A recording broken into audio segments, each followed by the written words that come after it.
नमस्कार दोस्तों, स्वागत है आप सभी का हमारे यूट्यूब चैनल ज्ञान गंगा में। दोस्तों, आप लोगों ने अक्सर देखा होगा कि जब बारिश होती है तब इंटरनेट जो है वो हमारे स्लो चलने लगते हैं। चाहे आप मोबाइल यूज़ करें, चाहे आप लैपटॉप में इंटरनेट यूज़ करें, आपने देखा होगा कि वो स्लो हो जाता है। तो ऐसा क्यों होता है और जब बारिश होती है तभी ऐसा स्पेशली क्यों होता है, आज हम इस बारे में बात करेंगे।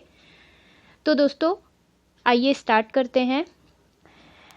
दोस्तों, आप लोगों ने देखा होगा कि जैसे ही मानसून का महीना जो है वो शुरू होता है, वैसे ही बारिश के कारण इंटरनेट कनेक्शन जो है वो जो है अस्थिर हो जाती है, वो गड़बड़ होती है और सेल फ़ोन नेटवर्क जो होते हैं वो बिगड़ जाते हैं। बल्कि इतना ही नहीं होता है, सेटअप बॉक्स जो है उसके सिग्नल भी रिसीव नहीं कर पाते हैं।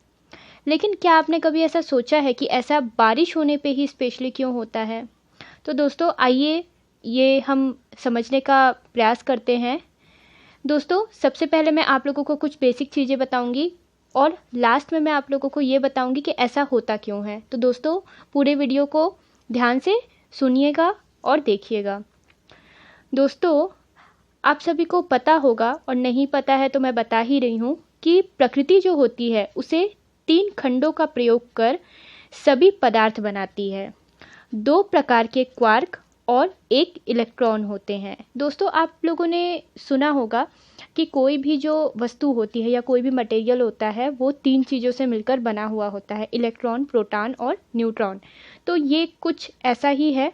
तो आइए आगे देखते हैं।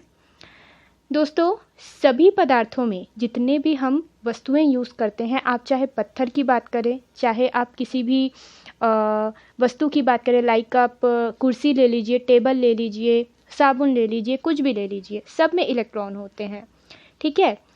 और अन्य खंडों की तरह इलेक्ट्रॉन्स में द्रव्यमान नामक एक गुण होता है जो इंगित करता है, जो कि दर्शाता है कि गुरुत्वाकर्षण बल कितनी मजबूती से उन पर कार्य करती है और इसलिए सीधे उनके वजन से संबंधित है, ठीक है। दोस्तों, इलेक्ट्रॉन्स का एक अन्य गुण जिसे विद्युत आवेश कहा जाता है वो ये दर्शाता है कि विद्युत बल उन पर कितनी प्रबलता से कार्य करता है, ठीक है। इलेक्ट्रॉन्स का जो आवेश होता है उन अन्य वस्तुओं पर लागू होने वाले विद्युत बल की शक्ति को तय करता है जिनके पास चार्ज होता है। ये जो फोर्स होता है या ये जो बल होता है गुरुत्वाकर्षण बल की तरह दूरी पर कार्य करता है। जैसे कि गुरुत्वाकर्षण बल जो होता है वो डिस्टेंस पे डिपेंड करता है, दूरी पे कार्य करता है, तो वैसे ही ये बल भी जो है दूरी पर ही कार्य करता है।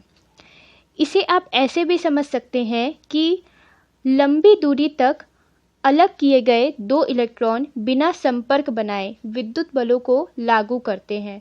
चूँकि इन एक इलेक्ट्रॉन चार्ज होता है, इसलिए इसके चारों ओर का स्थान एक विद्युत क्षेत्र से भर जाता है।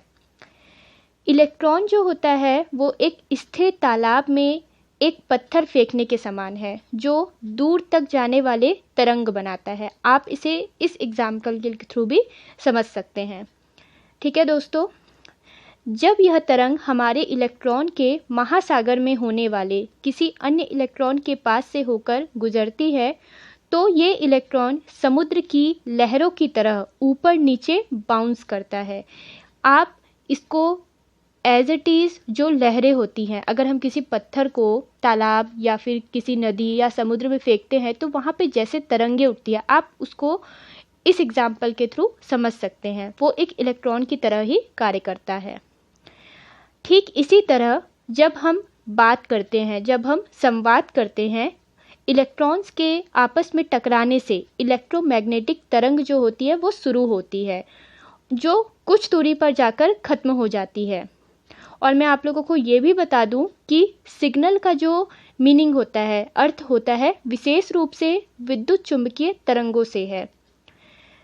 तरंगों को परिवहन करने के 2 प्राथमिक तरीके होते हैं। पहला ऑप्टिकल फाइबर के द्वारा और दूसरा सेलुलर टावर के द्वारा, यानी हम इसको सैटेलाइट भी बोल सकते हैं, सेलुलर टावर को। ऑप्टिकल फाइबर लंबे और मनुष्य के बालों से भी पतले कांच के छड़ होते हैं। टोटल इंटरनल रिफ्लेक्शन के कारण रॉड में इलेक्ट्रोमैग्नेटिक तरंग जो होती है वो कैद हो जाती है। इन इलेक्ट्रोमैग्नेटिक तरंगों की वजह से ही हम एक कोने से दुनिया के दूसरे कोने तक संचार कर पाते हैं। भारत में ऑप्टिकल फाइबर नेटवर्क की शुरुआत VSNL ने की थी और वर्तमान में इसका स्वामित्व और विकास टाटा कम्युनिकेशन के द्वारा किया जाता है। सभी इंटरनेट सेवा प्रदाता किसी तरह से एक टियर 1 नेटवर्क से जुड़कर आप तक इसे पहुंचाते हैं। यहाँ गौर करने वाली बात ये है दोस्तों कि माध्यमिक कनेक्शन में कई विद्युत घटक शामिल है और ऐसा जरूरी नहीं कि ये सभी ऑप्टिकल ही हो।